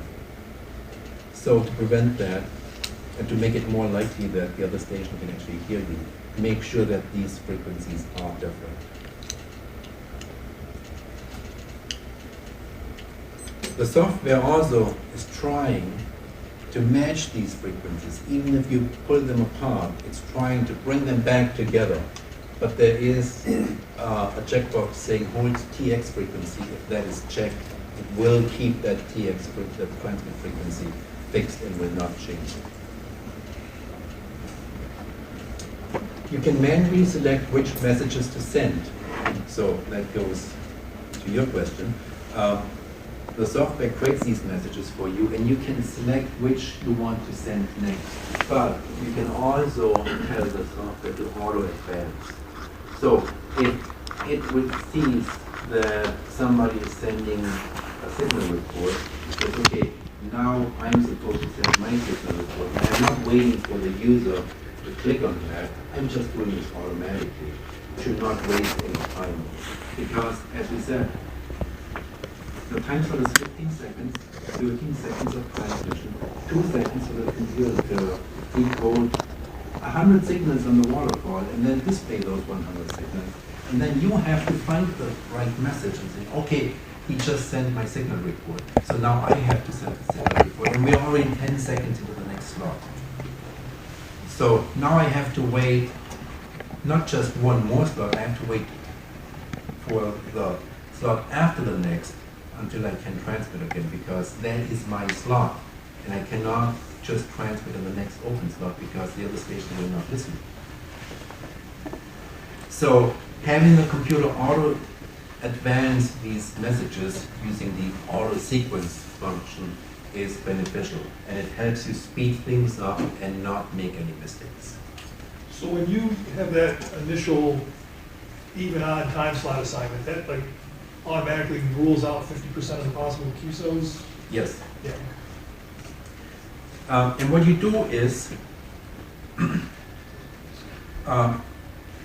when you just listen for a couple of time slots, you see, okay, in this time slot I have a lot more stations that would potentially come back to me. So my audience is bigger if I pick this time slot over that time slot. Or if it's equal, it doesn't make a difference. What you can do is do a few QSOs in the even time slot, and then say, okay, now I'm switching, and I'm doing the odd time slot to get more audience. So we have a screenshot of the user interface here, and you see I put some arrows on here. One is pointing up here at that red bracket at the top, up here, and one is pointing at the green bracket up here. The red one is where I'm transmitting. The green one is where I'm receiving or decoding. We have the same scenario again, where the radio is tuned to one frequency. That frequency is right here, and then we are adding an offset. And in this case, I am transmitting the same information that is indicated by the red bracket is here. I am transmitting at an offset of 1024 Hertz. So it's 14.074 mega plus 1024 Hertz. That is the center of where I'm transmitting. And then it's 25, plus minus 25 Hertz. My bandwidth is 50 Hertz. And I'm receiving at 2400 Hertz, an offset of 2400. But the transmit frequency, you manually chose that because that's clear. Yes. Okay. So this is actually not a very busy waterfall. When it gets really busy, you only see red. And the more red a station is, the stronger the signal is. So you see the yellow signals are weaker, the red ones are stronger, and the just light blue ones, the shady ones that you see in the background here, they are very weak signals. You also see your signal strength across the waterfall down here. And just on cue, I guess we have a strong signal on the radio, and I can hear it. And this is FT8. So we have two windows. We have the waterfall window and we have the application window. Now the really important part about the application window is actually covered up here. So we will see that when I actually switch into demo mode here. A few more things while we are looking at this slide. Transmit even, the checkbox is here. This is where you select your time slot. Auto sequence is here, so this will automatically queue up these messages based on what I'm receiving. I can either double click on a message in the upper part of this window, which we are not seeing right now, or I can put a call sign in here, type it in, and then click on that generate standard messages button, and that will then populate these messages here. And we see the messages that I showed you in my sample QSO. Here's the first one where I'm reporting my grid square, sending a signal report. I'm sending a signal report after I've received a signal report. So it's either this one or that one, depending on who calls CQ. And then my 73, and then a shortcut, the Roger, I did receive your signal report, but I'm sending 73 at the same time, so that I can keep that QSO even shorter. And then the CQ at the bottom. And if I wanna say I want to send out a certain message next, I'll just click on that button here, on that radio button, and say, okay, this is the one that goes out next, this is the one that goes out next, and so on. Some of these messages I can change. Like this is a freeform message, and we did see the macro tab on the configuration screen. If I create macros, I can actually put them, select them here. So if I want to say something else, for example, I'm a SODA station or a PODA station, and I'm saying, hey, I'm at entity K2001. I can put that in PODA K2001 and send that in addition to the standard messages. Or I can say CQDX. I'm not interested in anything locally here, I want the fast station, so I can type in DX and then send out CQ DX, my call, and my grid square. And hopefully people will respond to that and not just ignore it. Yes? What does it mean when that call first turns to red? What does that mean? You mean in the upper? No, right down by your, see where the call first is checked? Oh, yes. What does that mean when that call first turns red? There's a setting in your preference settings that says, if I send out CQ, I want the software to automatically answer the first response that it sees. So I don't have to click on somebody and say, yeah, I want to book this station. The software will automatically select that. And there are two ways you can configure that. You can do that in preferences where it says, whenever I'm sending CQ, always check that. And in that case, it will be red because the software did this for you. Mine always back and forth. Depending upon whatever I'm receiving, it may be red, it may not be red. Okay. If we have some time at the end, probably not, but we could potentially look into that. But it has to do with that automatic setting. If you select that, then or deselect it manually here and say, I don't want this on all the time. I want to do this when I'm ready for this. Then it doesn't turn red, I think. This also is only available if auto sequence is on. So if you turn this off, this goes away.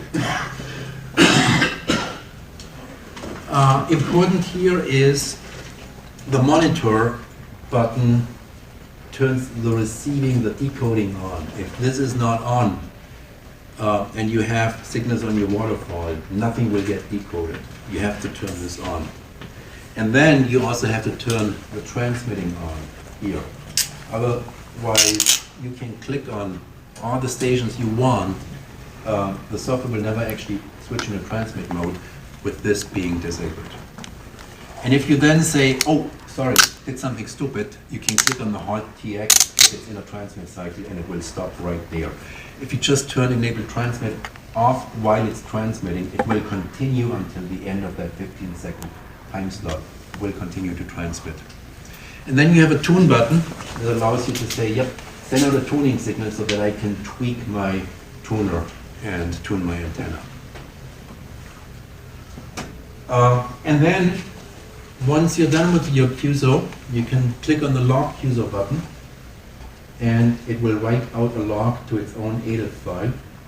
Or you can, in preferences, say automatically log every QSO that is finished. And it will then pop up a window. You still have to click OK, log this, but it will fill in all the information, and you then can skip a step.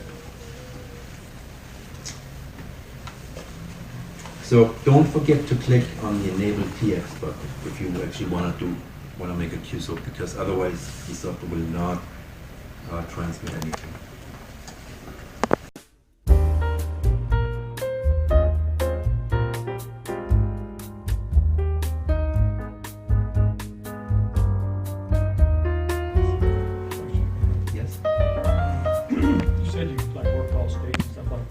That's the only information that's exchanged. It means that information doesn't get figured out until you log it, maybe? Yes. Yep. You only have the grid square, so that means you need to actually your logging application needs to be able to say yep. Based on his call sign. Yep. Let's switch back to 8. So now we see the whole application window here.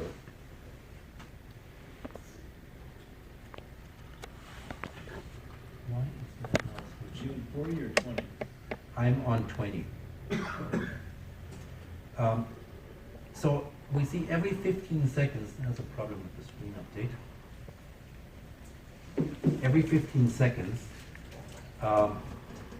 we get more logs in the left side of this window here. Down here at the bottom, we have a progress bar that shows us how far into the 15-second slot we are. And you see when it reaches the end, we get more messages that show up.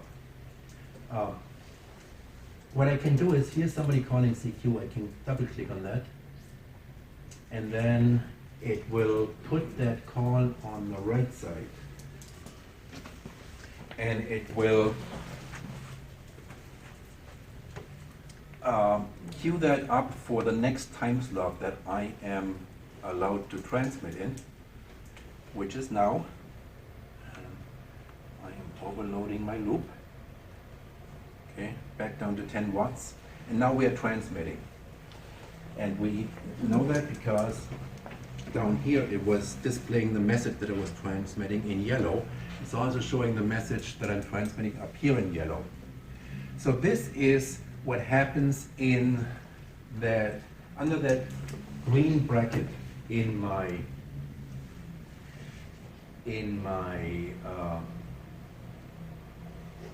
waterfall. And you see green and red are on top of each other because I had not checked hold TX frequency. So I'm checking this now, and now I'm placing my transmit mark somewhere where there's no other station. And I'm doing this by holding down the shift key and then just clicking on that frequency.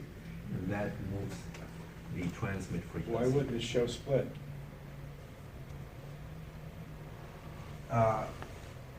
In the green dot.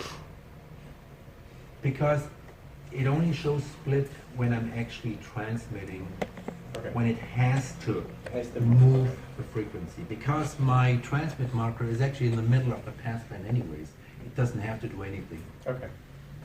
So if I would go down to 500, it would definitely, actually, let me rephrase that. I first would have to change the configuration and put it into fake it or split mode. I think right now it's not configured. It's split none. So it looks like that station has stopped sending CQ, and we should be looking for somebody else. So here's somebody else. I'm double clicking on that, and I don't know whether you can see that, but when we zoom in, this station was at a level of -2, pretty strong. So I picked a strong station, assuming that if I can hear him that good, he can also hear me. Which may not be the case, because of where the antenna is placed, with the aluminum window frames right in the back of it. It may not work. But we can actually find out whether it's working or not. I'm going to my web browser. So this is the PSK report, and I'm saying, give me everything that from the last half hour.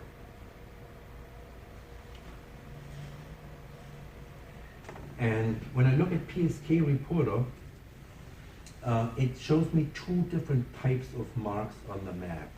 It shows me those little ones. These are the stations that I've received. And then it shows me the big ones. These are the ones that received my signal. And it gives me information about how long ago. So somebody here heard me 2 minutes ago, somebody here heard me 1 minute ago, and so on. That I saw, and on this side, people who spotted me with how long ago, their call sign, their state, and so on. So there's information out there that I can use to figure out whether my station is actually working. Even though nobody's coming back to me, I know that my signal is getting out there. To enable that, you check the box in the setup. Yep. But you have the loopback address in there. You have to give it a specific server address to upload to? It knows where to find PSK. Oh, it knows it, okay. So all you need to do is you go into preferences, you go to reporting, and then you select, you check that. Now what we see down here is something different. That's when you want to hook up your with your software with your logging program. And that gets back to what you said. Because it automatically uploaded to Logbook of the World. It doesn't do it automatically. Your log application may do it. Because this is not logging it. It's keeping its internal log, but it's able to push out that log information to a logging application, which can then log it and do whatever you usually do with those logs. I misinterpreted that. I thought the UDP server was for the network services. No, this and I is didn't know actually, the IP address for it. this is for other applications that can work together with WSJT. Okay. And the logging application. Oh, No, we got one. yeah, you got it. We missed it. We missed it. Wow. So we got a QSO here. Give you his word. So we had a reception report of -3 with a strong station, and we sent out a -14.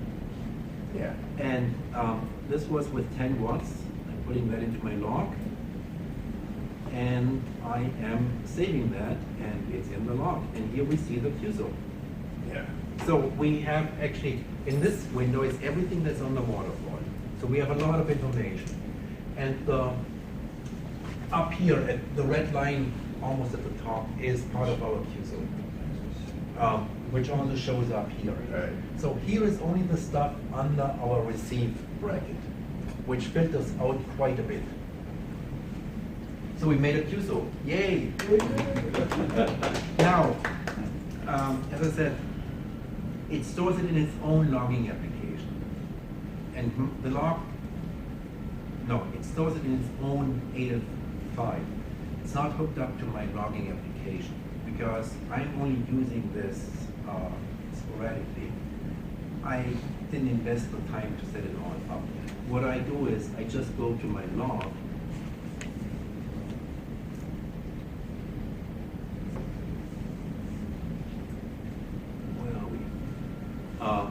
And then I say import ADIF, and I'm selecting this log file, saying import, and it said 3 QSOs successfully imported. So since the last time I imported those, I have 3 QSOs right this morning. And here is the one that we just had. And here are a few others that I did yesterday and this morning. So I did collect a little bit of DX. So we have Germany here, we have Ecuador, we have Venezuela, we have Canada, and then a whole bunch of US stations. And this was all just within, I don't know, 15 minutes or so, half an hour, when I tested my setup yesterday. So my log is not integrated with WSJT, but I do have an application that's called JT Bridge that is integrated. Using that information that we just saw with the UDP port and IP address. Now, if I could find it here. Sorry, pull that.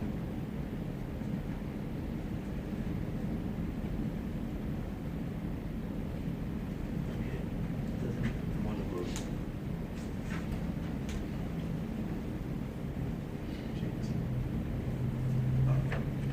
Let's be done with this and switch back to the presentation. So this is how FT8 works in a nutshell.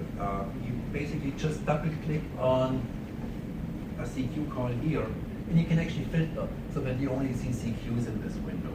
If the band is really busy, that's a good idea, because you can't really look as fast as those calls scroll by you. Yes, you had a question? What's the weakest signal strength that you want to bother with?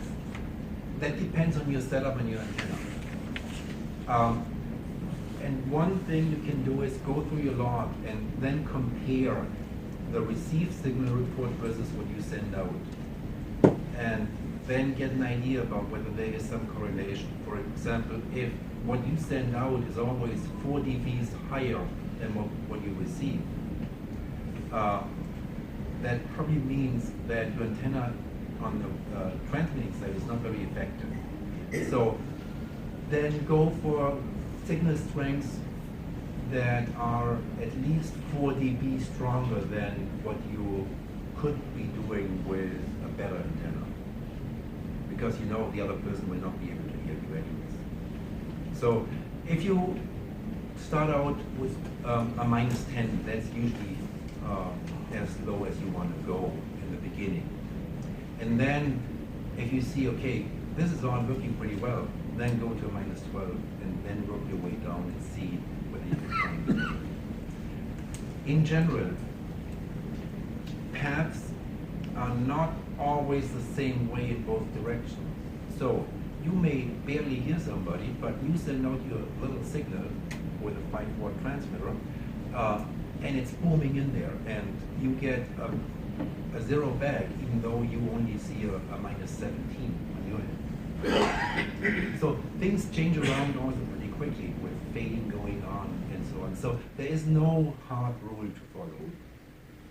Yes. It also depends on his transmitter strength Yes. output too. I mean, you might be putting out 5 watts, he might be putting out 50. Yes, we don't know about Yep. that. Unlike with Whisper, we have no information about what the signal actually looks like when it leaves the antenna. The other thing is the receive noise environment. Yes. So I know in my case, where I live, I have a very high noise level. And if I can hear somebody, chances are they can hear me too, even though I'm only sending it with 5 watts. But what it comes down to is just experiment, play around. You will figure out how it works in your environment pretty quickly as you make QSOs. You gotta make any more QSOs.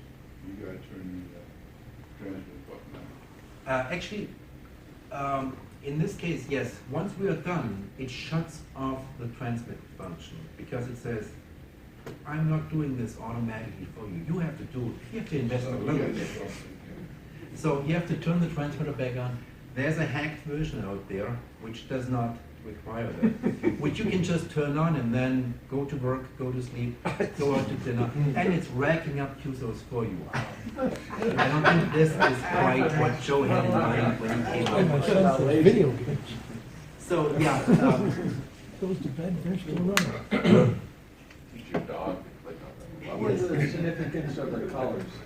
Okay, I'm not sure whether we can actually get to everything. What about 15 more minutes and we gotta clean up? I'll be out of here by, there we go. Funny you asked about the colors. The colors have a different meaning. And this is actually not turned on by default. You have to go into the settings and say, yep, I want this. Anything with your call in the message is this shade of red. And you can change these colors. New continent is that shade of red. So if you don't have a certain continent in the log that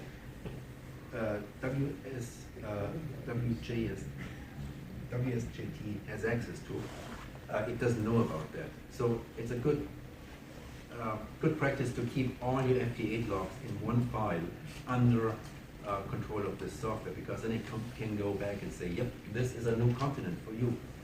New continent on this band, no CQ zone, no CQ zone on that band, new ITU zone, and so on. New DXCC, transmitted messages that you send out are in yellow, CQ in a message is green, and so on. Again, you can turn off some of these, and you see the ones that are actually grayed out are turned off on my setup. And you can change the colors to suit your own needs. Is there any way to set a color for, so you know you've already worked that station on that band? No. Yeah, that's the part that I end up working the same station 20 minutes later because I can't remember it. This is where you use JT Alert or JT Bridge, an application that works with this software, and they can keep track of and that. which two of those? JT Log? I have this on one of the following slides. It's at the bottom of this slide here. Okay. Logging. Oh, Software keeps its own ADIF log file in order to import into other logging applications or submit to Logbook of the World. That file needs to be processed. This can be done automatically if your system is set up that way, but if you do it manually, you need to know where it is, where this file lives. And you can actually go into the application, go to the file menu, say open log directory, and then it will bring up a file browser which shows you where that file is. Once you are in that directory, the file is called WSJT-X_log.adi, and then you can just take that log, upload it to Logbook of the World using TQSL, the TQSL application that the ARL provides. Or you can import it into your own logger and that rely on your logging application to make that upload. As I said, it can talk to some logging software, and there is quite a bit of configuration that needs to be done both on WSJT-X's side and your logging application side in order to have them talk to each other. And it can also talk to other supporting software like JT Alert for Windows or JT Bridge for the Mac. De-expeditions. If you are on a little island somewhere in the South Pacific for 10 days and you turn your FT8 on and everybody wants to work you, chances are you see that waterfall lit up in solid red and you can't really do anything. Because of that, Joe Taylor and his team added what they call the Fox and Hound mode to FT8. And that allows a de-expedition to actually work 3 stations or 4 stations at the same time. They don't have to wait 90 seconds to work each station. They can work stations in parallel. And because of that, they would configure their instance of the software as the Fox, and you would configure yours as the Hound. And then the protocol is a little bit different. In that case, you need your application set to split mode because the software will actually change its frequency on you while it's getting into a QSO mode.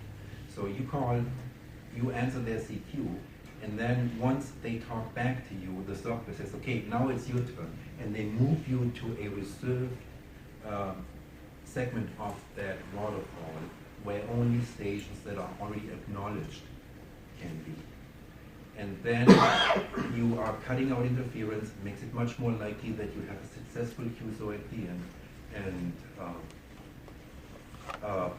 you may want to read up on that if this is something that you want to do. The only important thing here is do not operate as a Fox unless you know exactly what you're doing. You will screw up things majorly for other people. So you really want to do the Hound? Yes, usually unless you have a lot of money and are in a very nice location, you want to be the Hound. Yes? There's something basic to that you maybe want to mention. You have to call above 1,500. Yes, which is outside of that reserved frequency area, yes. Propagation FT8. We use Whisper to figure out how far our signal travels. We can also use FT8. I just send out a CQ, and then I'm getting back all these reception reports via PSK reporter and HAMLog.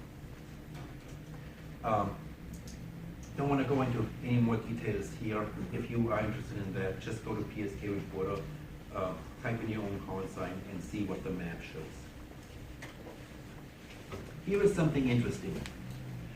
Pitcairn Island. I assume we all are aware of that, of the de-expedition that just was there. I had 2 contacts with them. FT8 with 5 watts. I sent an 11, a -11, I received a -15. And these are real, true reception reports. This is not just, okay, what does it sound like? Oh, 599. No, this is, the software does this. Nobody fudged with that. They sent me a -15. How do they calibrate that? I mean, receivers aren't. It's the noise. It's Based on the relative to the noise noise level. So that's the reference. Yes. What's the difference between FT8 and JT65 and 68? Different modes, and basically how how lonely you will be on the band if you use one of those. JT65, if you don't actually schedule something, chances are nobody will sit there and listen to you. Okay. And yes, I also got it on CW. Excellent. So this is what it looks like. 5,753 miles with 5 watts in FT8. And a piece of wire. Pardon? How many watts were you on CW? 100. How fast we go? This is again a screenshot of PSK Reporter. One thing that PSK Reporter does, it does not just do FT8. It does a whole bunch of modes, and you can change the mode at the top. It also does CW, so the reverse beacon network is feeding data into the into PSK Reporter. So you can actually see all the spots that you got with your CW-CQ via the reverse beacon network on this map, if you filter for CW. Or your digital modes. Or your other digital modes, yes. Yep. Hence the name PSK Reporter. This was built when PSK was actually still being used. Ham spots, different way to get your data, not a map, just table form. And I said, remember this call sign. This is a very crude screenshot done with my cell phone off my screen. See this call here? Oh, he worked the man himself. Yes, I worked Joe Taylor with FT8. Oh, wow. Wow. Now, on that screen, you showed us how to make sure that the incoming audio isn't clipping by setting it green. The outgoing audio to the transmitter, how do you know what level is appropriate? You use the ALC indicator on your transmitter. But so what I've read is told me to turn ALC off. If you can do that, then turn it off, yes. But I never know whether I'm overdriving it or underdriving it.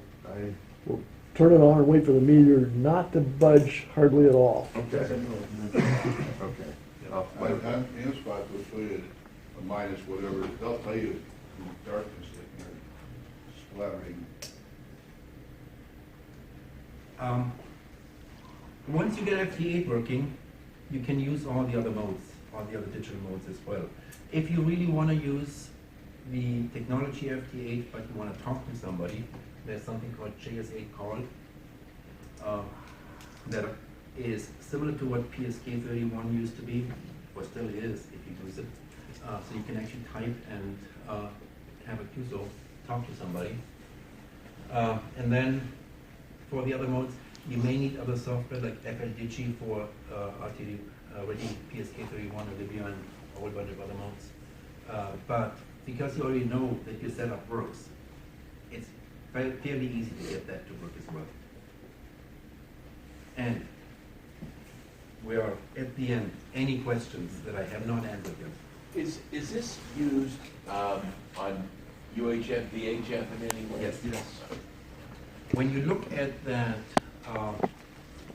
that pull-down menu that shows the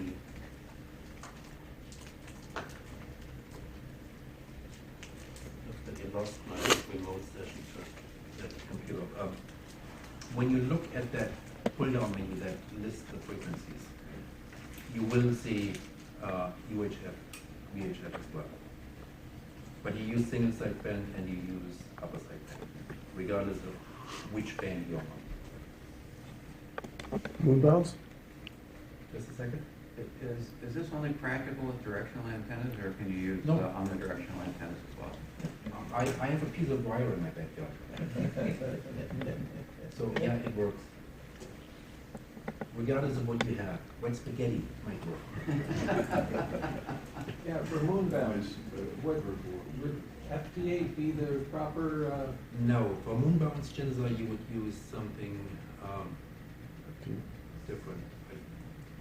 Originally, I think they used JT65 for moonbounds, but I don't know whether any of the other methods would be easier. That's not something I do. As I said, I only have a piece of wire. Right. For moonbounds, that will not work. I know that. Anything else?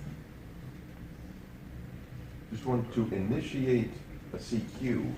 You click what, that lower box? You- And then enable transmit? You select the check box or that radio button next to your CQ message, and then you enable transmit. And then, based on which slot you've selected, it will automatically go into CQ. And if you've selected answer first call, then it will automatically go from there and finish that queue. So just like it did here while we were looking at something else.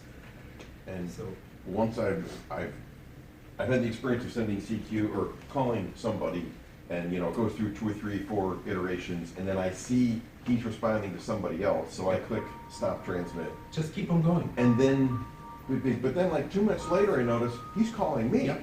But now I don't know how to initiate the thing to start answering. You double click on the line that with his call sign decoded. So you just double click on that. Okay. And then from there on it will go automatically. And then it'll start the sequence. But you can just keep on calling that station. If you Okay. call CQ, just keep on calling. Yeah, When you he are, gets tired of it, he'll get back to you. yeah. If he can actually hear you. Just want to mention the timeout timer. Yes. Which you don't have the screen up anymore, but if you look at the bottom right corner, there is a countdown timer in minutes. If you click on it, I found out accidentally, it resets it, because if you want to keep calling and you let it time out, it'll stop.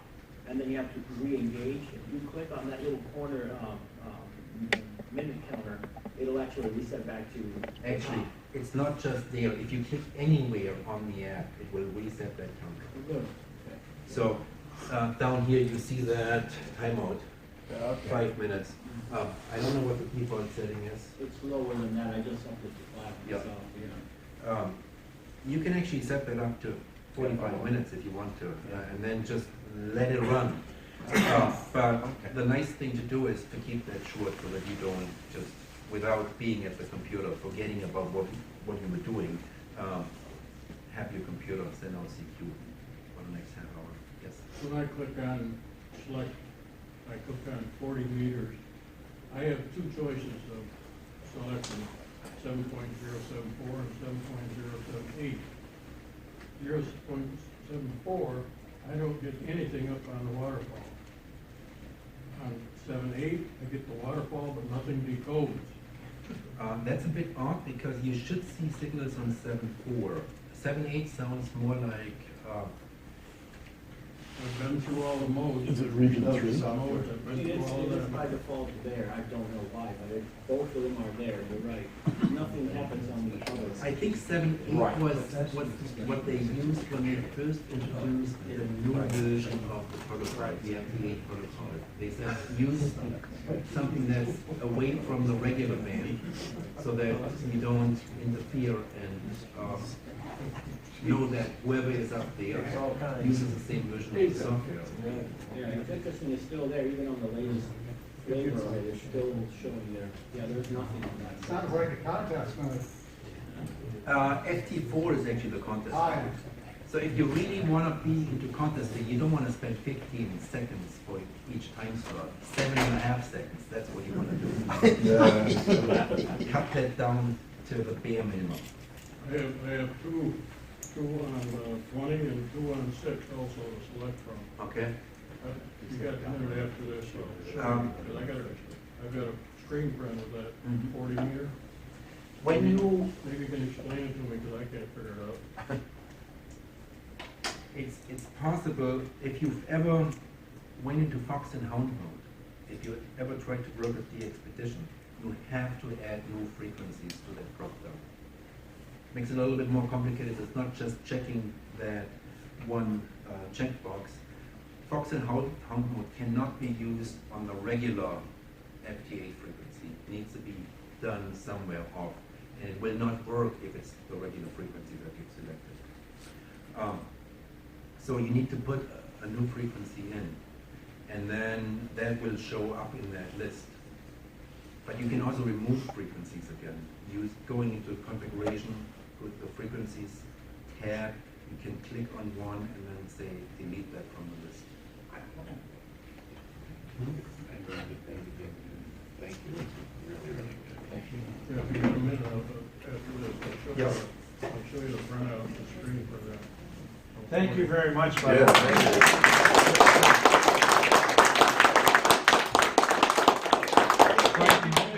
Yeah, Stack your start my- chairs